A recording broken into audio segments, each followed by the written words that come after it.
Bienvenue dans cette nouvelle édition de l'Africa Tonight. Au sommaire, Awa Nana nommé médiateur de la République au Togo, une nomination qui a pour objectif de réactiver le processus de réconciliation dans le pays. Marc Ravalomanane de retour à Antananarive, l'ancien président malgache arrêté en octobre dernier restera jusqu'à nouvel ordre en résidence surveillée à son domicile. Et découverte dans ce journal de Wael Allah, un jeune Égyptien devenu un producteur de musique électronique reconnu dans son pays. Awa Nana Dabouya est donc désormais médiateur de la République du Togo. L'ancienne juge en chef de la Cour de justice de la CEDEAO a été nommée le 24 décembre. Elle sera chargée de réactiver le processus de réconciliation et de lancer le dispositif d'indemnisation. Idelette Mirabel-Bissot.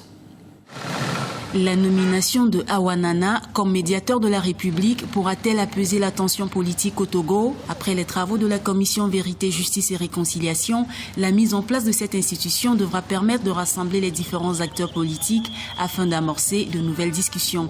Le problème dans notre pays, c'est qu'il y a un certain nombre d'institutions qui sont prévues par des textes, notamment la Constitution, et qui sont recommandées par un certain nombre d'instances, aussi bien nationales qu'internationales. Ces institutions-là s'ouvre justement de l'effectivité en ce qui concerne les personnes qui doivent les animer.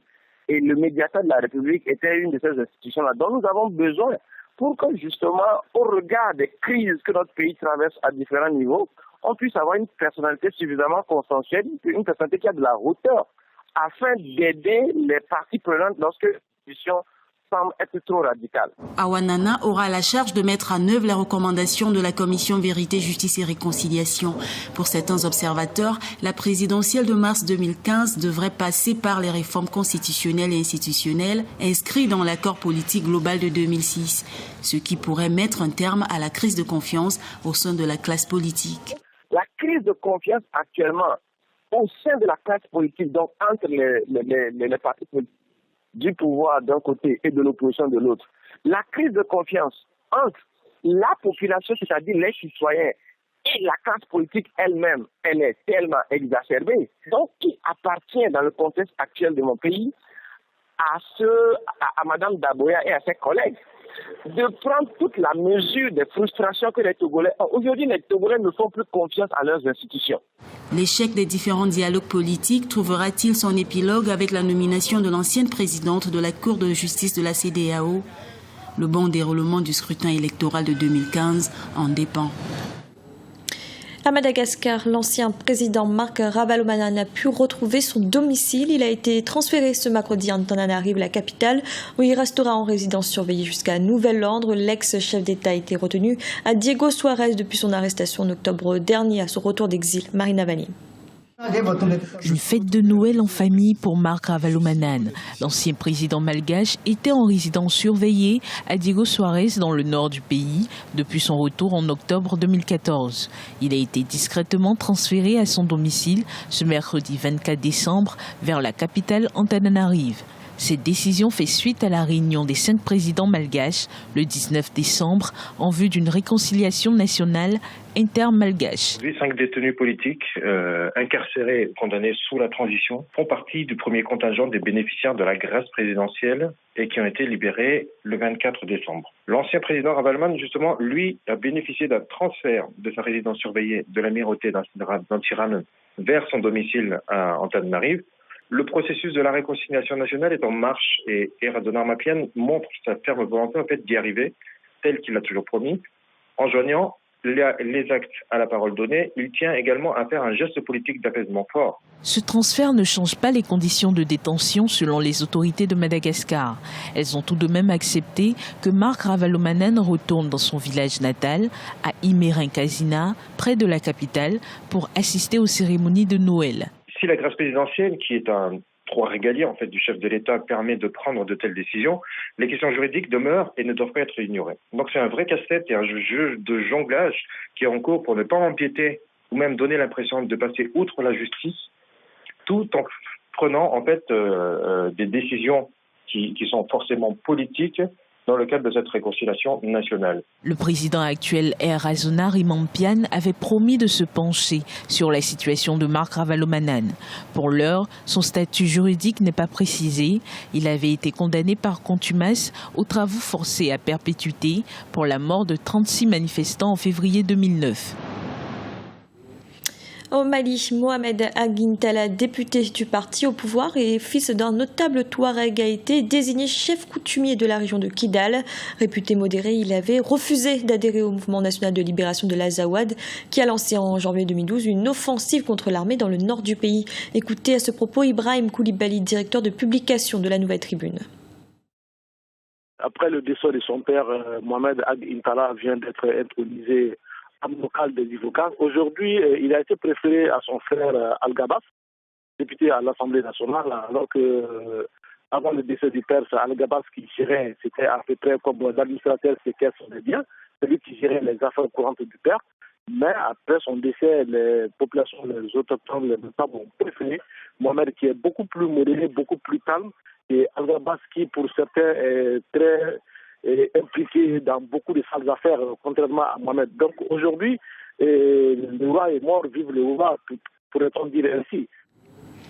Au Burkina Faso, la coalition de la société civile qui avait été mise en place pour le suivi de la transition vient de rendre son premier rapport. Elle demande notamment au gouvernement un agenda détaillé de ses prochaines actions. Quant à l'organisation des élections de novembre 2015, la coalition souhaite la formation d'une nouvelle commission électorale. Pas de trêve en Libye dans la bataille pour le contrôle de terminaux pétroliers. 3 réservoirs de pétrole étaient en feu ce vendredi à Al-Cedra, au sud-ouest de Benghazi. Jeudi, des combats avaient opposé les forces gouvernementales aux milices qui tentaient de s'emparer du site.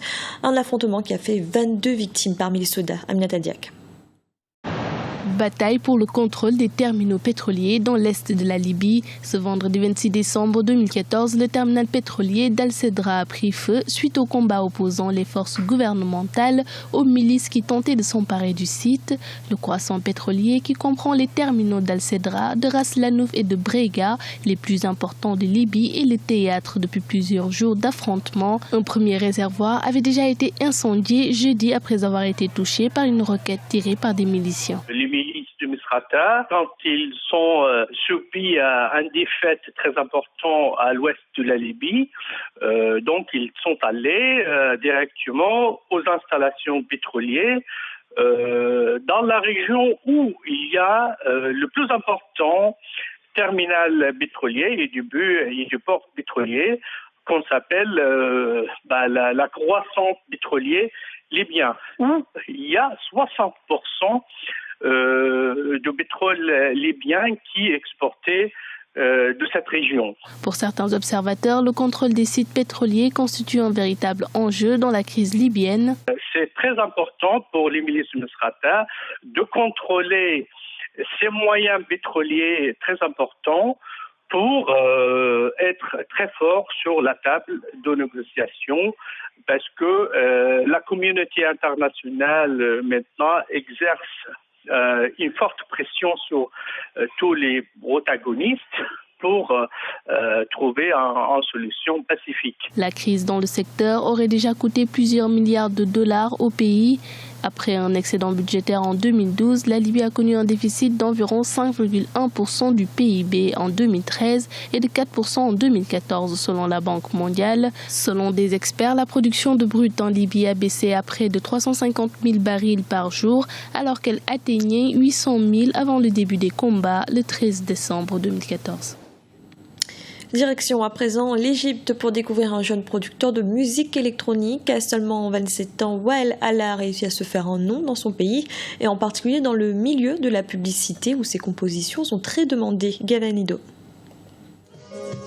Wael Allah, plus connu sous le nom de DJ Neobit, fait la fierté du monde de la musique électronique en Égypte. Un clavier MIDI, un logiciel de production musicale et divers échantillons d'instruments électroniques suffisent pour que ce jeune producteur de la musique électronique de 27 ans crée un morceau. Une créativité dont il se sert pour attirer l'attention de plusieurs mélomanes vers le spot publicitaire, sa spécialité.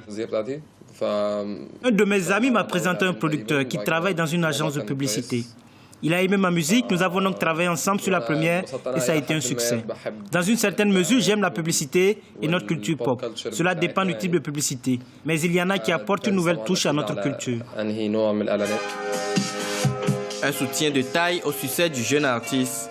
Les médias sociaux. La production de Wael Allah touche des millions d'internautes en Égypte. Ce chiffre impressionnant montre l'engouement autour de la musique électronique dans ce pays. 6 ou 7 ans auparavant, le marché était plus fermé que maintenant. Les médias sociaux et Internet ont contribué à inverser la donne. Cela a permis à une personne qui a une image, une petite idée, d'être vue par des millions de personnes. Avant, la situation était complètement différente. Vous pouviez être une personne créative, mais vous étiez incapable d'atteindre votre cible parce qu'il n'y avait pas de marché ou de plateforme pour montrer ce que vous faisiez.